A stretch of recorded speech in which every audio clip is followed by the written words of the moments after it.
이번 종목 뉴스 스크랩을 통해서 한번 알아보도록 하겠습니다. 흔들리는 식량 안보, 새만금 식량 콤비나이트 돌파구가 될까라고 되어 있습니다.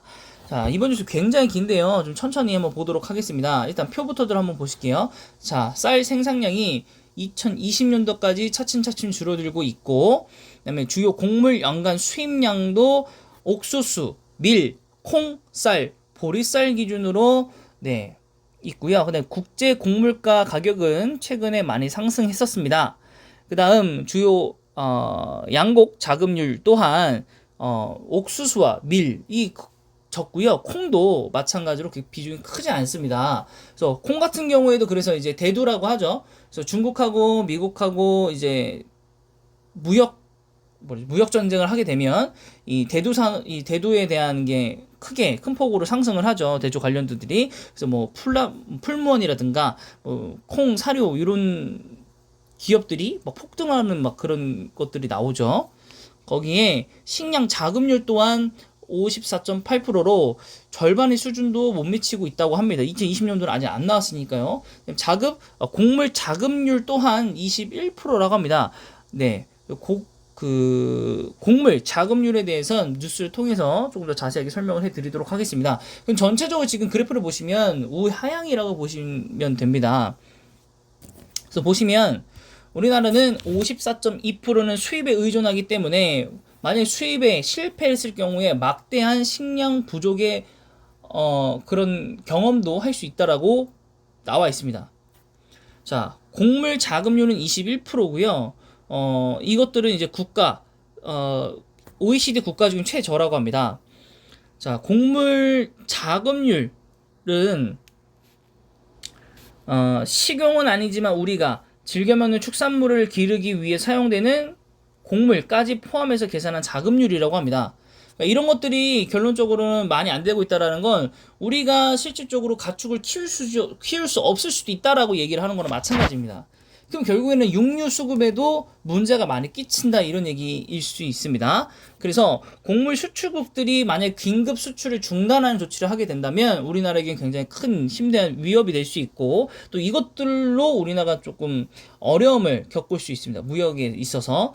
자, 그래서 해외 농업 진출도 저희가 진행을 했었다고 합니다. 대규모 농사를 좀 지어서 역수입을 하는 거죠. 그래서 러시아에서 대표적으로 이루어지고 있는데 롯데 상사와 서울 사료가 진행을 하고 있습니다. 하지만 관세를 좀 매기면서 우리가 오히려 높은 세금을 내면서까지 역수입을 해야 되는 그런 문제점들이 지금 발생하고 있어서 이게 지금은 효율이 좀 없다라고 조금 나오고 있는 상황이고 또 밀과 콩에 대해서만 거기에서 대해서만 좀 굉장히 많이 부족한 수급률을 보이고 있다라는 얘기들이 있는 거고요.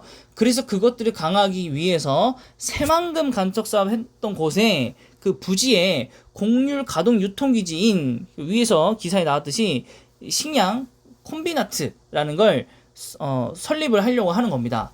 그래서 새만금 10만항은 2025년도까지 이선석 규모로 1단계 공사가 완료가 되면 우선적으로 35만 평 규모의 배후 용지가 완성이 됩니다. 그래서 여기에 밀과 옥수수, 콩과 같은 해외에서 많이 수입하는 그런 곡물들을 다시 가공을 해서 재수출을 하는 기지 건설도 하려고 하고 있습니다. 그래서 여기 쭉 사업했던 내용들이 나오고 있고요. 그래서 마지막에 보시면 이제 식량과 생산된 곡물이 제3국을 거쳐서 수요지로 이동하면 선적 비용이 추가적으로 들어가기 때문에 경제성에서는 이게 얼마만큼을 확보할 수 있느냐가 관건이기는 한데 어쨌든 간에 우리나라에서 생산하고 있는 자급률이 굉장히 낮아지고 있기 때문에 제가 봤을 때 뭐라도 해야 되고 또 최근에 곡물가 폭등에 이어서 이런 종목들이 최근에 상승을 했었더라고요. 제가 이 뉴스를 준비하면서 알게 된 건데 많이 상승했었더라고요. 그래서 요런 뉴스도 있었다. 저도 이번 뉴스를 통해서 이렇게 자급률이 낮았구나. 우리나라가 굉장히 심각하구나. 우리나라도 식량 부족 국가가 될 수도 있겠구나 생각을 좀 절실하게 좀 하게 됐고 또 세계적으로 코로나 때문에 무역이 좀 중단되면서 식량 부족이 진짜로 한번 왔었고 계란 대란도 있었잖아요. 금란 네, 그래서 그런 부분들도 여러분들도 계속 좀 심각하게 느끼시게 될 것 같고, 그다음 기후 변화에 또 따라서 또 농사가 크게 되고 안 되고에 대한 또 그런 문제들도 있으니까 좀 생각을 많이 해봐야 될 텐데, 그래서 관련주들이 사실은 따져보면 굉장히 많습니다. 새만금에 들어가는 건설 회사라든가 또 그 스마트 팜, 예, 관련주들도 있었고, 예전에 스마트팜 관련주들을 제가 한번 보긴 했었었는데, 굉장히 유튜브 하기 전에 봤었던 뉴스가 있었었는데, 뭐 그런 쪽도 있고, 뭐 사료 쪽도 있고, 종자 쪽도 있고 한데, 제가 정말 좀 많이, 주가들을 많이 검색해보고 왔는데, 이미 정말 많이들 올라가 있더라고. 정말 많이들 올라가 있고, 오히려 뭐 건설 쪽은 사실 여기에 부각이 될까도 싶기도 하고, 좀 그래서 갖고 좀 되게 힘들었는데, 그 중에서 제일 그나마입니다. 그나마 상대적으로 좀 덜 올랐거나, 재무적으로 그나마 좀 괜찮은 그런 기업을 찾아서 갖고 왔습니다. 예, 주봉으로 보실게요. 왜냐면 이게 2025년도까지 있잖아요. 부지가 완성이 될 거기 때문에 이제 그제서야 좀 나올 거고, 이번 대선에 공약이 또 나오기는 하겠지만은 그렇게 단시간 안에 올라갈 수 있는 건 아니고, 물론 지금은 뭐 공약이 나오는데 기대감으로 간대 이런 걸로 상승을 할 수 있겠지만은 단기적으로 그 기간이 끝나고 대선 기간이 끝나면 다른 공약들을 지키기 시작한다면 내려갈 수도 있거든요.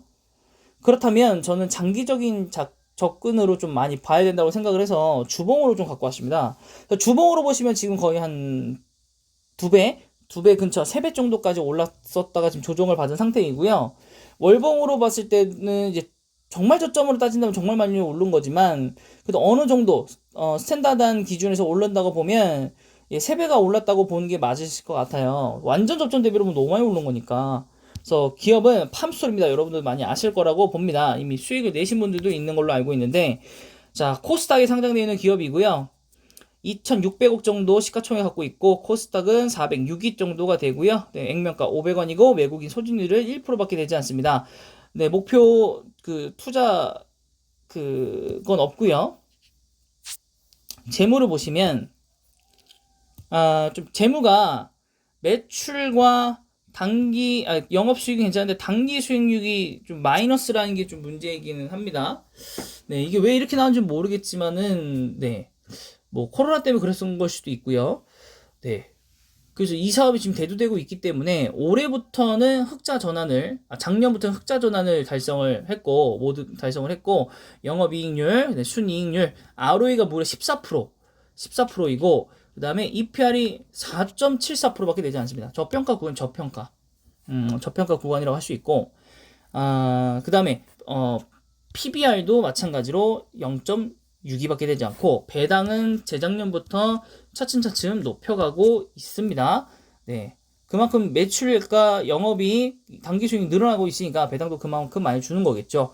그래서 작년 동기 대비해서는 조금 줄어들기는 했지만 단기 수익률이 올라갔고 2분기에 이제 얼마만큼 찍히는지도 확인을 좀 해야 될 것 같고 저는 사실 투자해야 되는 분기는 이 3분기가 나오는 실적 시즌부터 시작을 해야 되지 않나 싶습니다. 왜냐하면 대선이 올해가 아니군요. 내년, 그러니까 적어도 지금 이거는 단기적인 모멘텀으로 들어가실 분들은 들어가셔도 됩니다. 대선 공약에도 들어가 있는 걸로 알고 있거든요.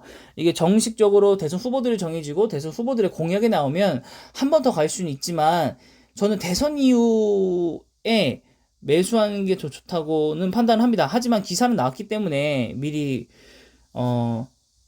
종목 권유를 드리는 거고요.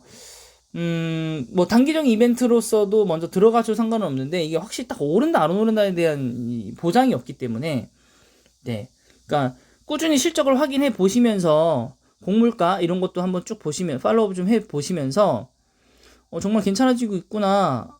점점 이 회사가 높아지고 있네. 그리고 대선 공약에도 과연 들어갈까? 그래서 대선 후보자들도 결정이 된다면 이제부터 그 분들이 과거에 어떤 얘기들을 많이 했는가, 정말로 이게 들어갈 수 있는가도 확인을 하시면 그때 돼서도 더 올라갈 수도 있는 거기 때문에 그 부분들을 확인하시면 훨씬 더 좋을 것 같습니다. 네, 그래서 오늘 이번 종목은 팜스토리 제외하고도 굉장히 많은 기업이 있으니까 조사를 해보실 텐데 아마 이 기업보다도 훨씬 더 많이 올라간 기업들이 많은 걸로 알고 있습니다. 월봉상으로도 지금 굉장히 위험한 주가 상황을 띄고 있는 기업들도 있으니까요. 잘 한번 확인해 보시고 투자해 보시기 바랍니다. 그래서 저는 굉장히 긴 장기 투자의 방법으로 종목으로 추천을 해드리도록 하겠습니다. 이번 종목 팜스토리였습니다. 영상이 마음에 드셨다면 구독과 좋아요